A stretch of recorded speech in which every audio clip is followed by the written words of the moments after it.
हम हिंदुओं में जाति चाहे कोई भी हो, हर एक जाति का इतिहास शूरवीरों से भरा हुआ है। इनफैक्ट आज भी जब भी कहीं पंगा हो जाए, कहीं दंगा हो जाए, हर एक जाति सामने वाले से लोहा लेने के लिए काफी है। लेकिन जब भी मैं हमारे देश की बनियों को देखता हूँ, सोचता हूँ कि यार इनका बढ़िया है, इनका अच्छा है, इन्हें बस पैसा कमाना है, शांति से जीना है और एक दिन इस संसार को छोड़कर चला जाना है। लेकिन आज जिस तरह से मैंने भाजपा के इन सांसद महोदय को बोलते सुना है, मुझे यकीन हो गया कि भाई बनिए भी उतने सीधे तो नहीं होते जितने दिखाई देते हैं। मेरे एक भी प्रश्न का जवाब ये लोग नहीं दे पाए, खाली मुझे करते थे कुरान पढ़ते हैं मौलाना है, कुरान पढ़ते हैं मौलाना है।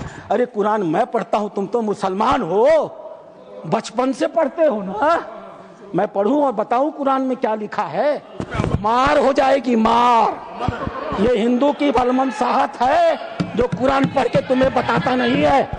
अध्यक्ष महोदय, दूसरी चीज, ये लोग बैठाइए, इनको इन्हें बैठाइए, ये बोल नहीं सकते, बैठ जाओ, बैठो। दरअसल कल संसद में एक मुसलमान सांसद सफाई दे रहा था, ज्ञान दे रहा था कि इस्लाम कभी भी किसी की भी जमीन पर कब्जा करना नहीं सिखाता और ना ही हमारा कुरान ऐसा कहता है, जिसको लेकर राधा मोहन दास अग्रवाल जी खड़े हो गए और उन्होंने याद दिलाया कि कुरान आखिर क्या कहता है। जिसके बाद मौलाना से दिख रहे उस सांसद की आवाज निकलनी भी बंद हो गई। बाकी क्या हुआ इस बहस के दौरान आप खुद देखिए। माननीय उपसभापति महोदय, बहुत ध्यान से मैं नासिर साहब को सुन रहा था।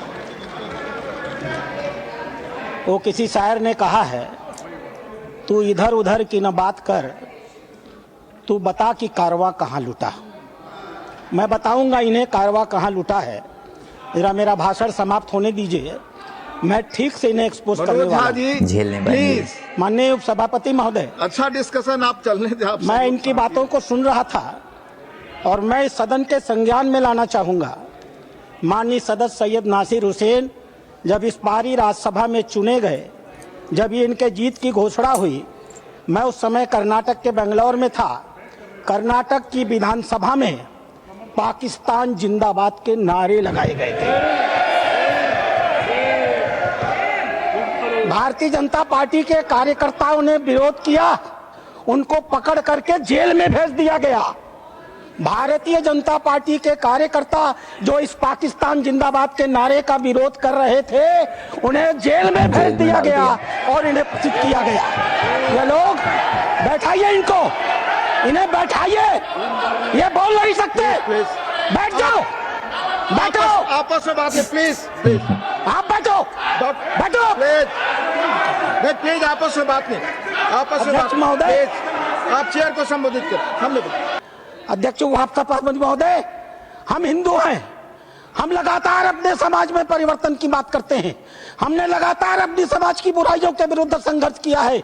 इतिहास पर गवाह है, हमारे यहाँ सती प्रथा होती थी, हमने सती प्रथा निषेध अधिनियम लाया। हमारे यहाँ बाल विवाह होता था, हमने बाल विवाह निषेध अधिनियम लाए। हमारे यहाँ विधवा विवाह नहीं होते थे, हमने विधवा विवाह अधिनियम लाया। आश्चर्य की बात होती है जब इस समाज की चर्चा होती है, आश्चर्य की बात होती है इन 75 सालों के अंदर एक बार भी मुस्लिम समाज के संशोधन को लेकर, सुधार को लेकर के, एक गरीब मुसलमान की जीवन की बेहतरी को लेकर के एक बार भी किसी प्रकार के सुधार आंदोलन को इस सदन में लाने का काम नहीं किया। आज यह पहली बार है और हमें गर्व है अपने प्रधानमंत्री पर, नरेंद्र मोदी पर, जिन्होंने इस मुस्लिम समाज के सुधार के ऐतिहासिक विधेयक को लाने का काम किया है। और वस्तुतः अध्यक्ष महोदय, वक्फ अधिनियम की जो ही माननीय गृह मंत्री ने घोषणा किया, पूरे देश में तूफान आ गया। आश्चर्य होता है, वक्फ की घोषणा भी नहीं हुई, कानून सामने भी नहीं आए, विरोध शुरू हो गया। तुम्हारी मस्जिदें कब्जा कर ली जाएंगी, तुम्हारे दरगाह कब्जा कर लिए जाएंगे, तुम्हारे कब्रिस्तान कब्जा कर लिए जाएंगे, तुम्हारे मदरसे कब्जा कर लिए जाएंगे। मैं एक पत्रक लेकर के अध्यक्ष महोदय आया हूँ। केरल और कर्नाटक की एक आतंकवादी संस्था है PFI, माननीय गृह मंत्री को आभार प्रकट करता हूँ, उन्होंने बैन किया है। PFI की एक दूसरी संस्था है SDPI। आज SDPI, मेरे पास पर्चे हैं, मैं गृह मंत्री को सौंपूंगा और आपको भी दूंगा। आज SDPI पूरे देश में, मेरे पास राजस्थान के पर्चे आए हैं जहां SDPI सबसे कमजोर है। पूरे देश में पर्चे बांटे जा रहे हैं और बताया जा रहा है कि ये वक्फ कानून अगर आ गया तो मस्जिदों पर भाजपा सरकार कब्जा कर लेगी। आखिर क्यों?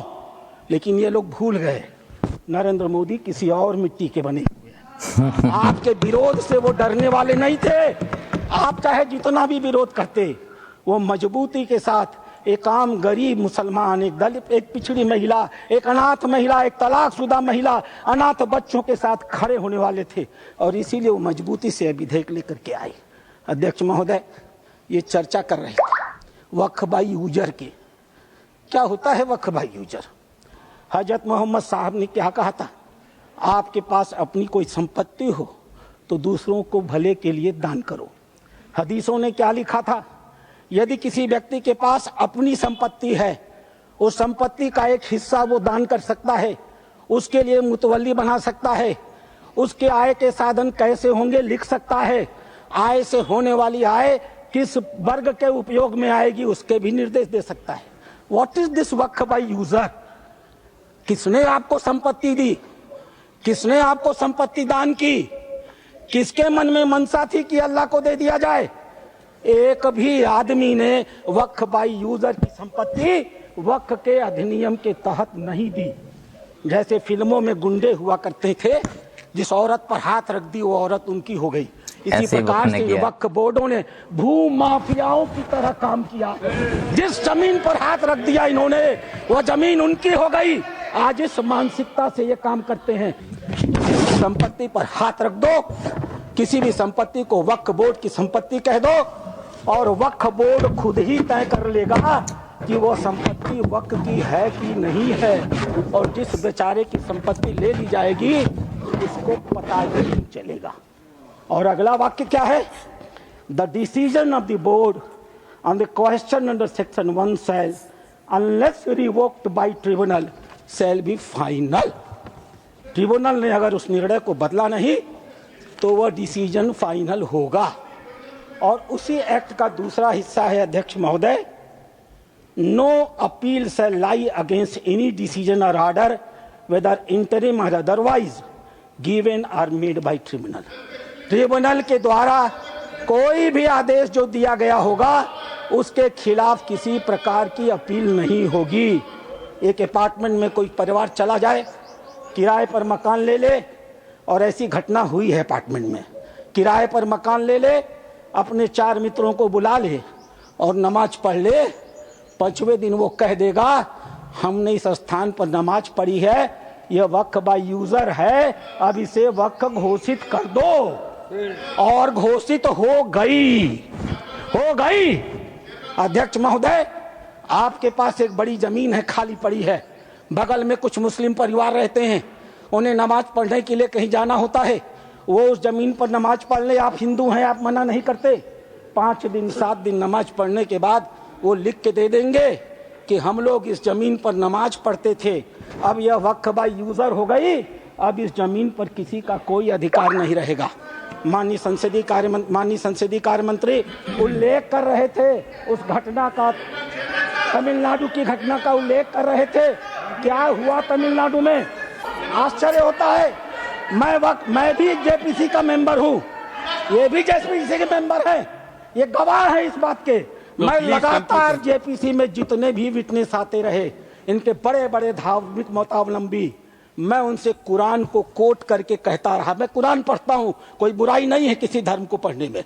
मैंने कुरान को कोट करके कहा कि मौलवी साहब ये तो बताओ कि इस कुरान में या किस हदीस में यह लिखा है कि अगर हमने कोई संपत्ति दान नहीं की तो तुम उसको वक्फ बाय यूजर मालिकाना मान लोगे। किसी के पास एक भी मेरे सवाल का जवाब नहीं था। इन लोगों ने क्या किया मालूम है? वो जो ओवैसी साहब वहां बैठते हैं ना, उन्होंने मेरा नाम रख दिया मौलाना डॉक्टर राधा मोहन अग्रवाल। अब इससे बड़ी मेरी जीत क्या हो सकती है? मैंने इनसे पूछा, इस बात पर बहस होती है कि डीड लिखित गया या नहीं। मैंने इनसे कहा जब हजरत मोहम्मद साहब ने अपने आयतों में लिखा है, 3 आयतें हैं, 4, आप चाहिएगा तो मैं पेश करूंगा। 4 आयतें हैं जहां हजरत मोहम्मद साहब कहते हैं एक भी पैसा अगर किसी को दो तो उसको लिखो, उसका उदाहरण दो, उसका विटनेस बनाओ, ताकि ताकीद रहे कि कल तुम्हारे देने को कोई चुनौती न दे पाए। एक भी पैसा दो तो लिखित दो। और तुम कहते हो कि तुम्हारे पास ये सारी संपत्तियां हैं जिसका कोई लिखित रिकॉर्ड नहीं है, फिर भी वक्फ है।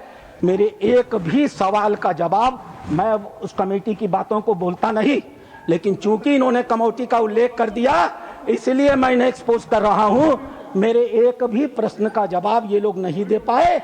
खाली मुझे कहते थे कुरान पढ़ते हैं मौलाना है, कुरान पढ़ते हैं मौलाना है। अरे कुरान मैं पढ़ता हूं, तुम तो मुसलमान हो, बचपन से पढ़ते हो ना। मैं पढ़ूं और बताऊं कुरान में क्या लिखा है?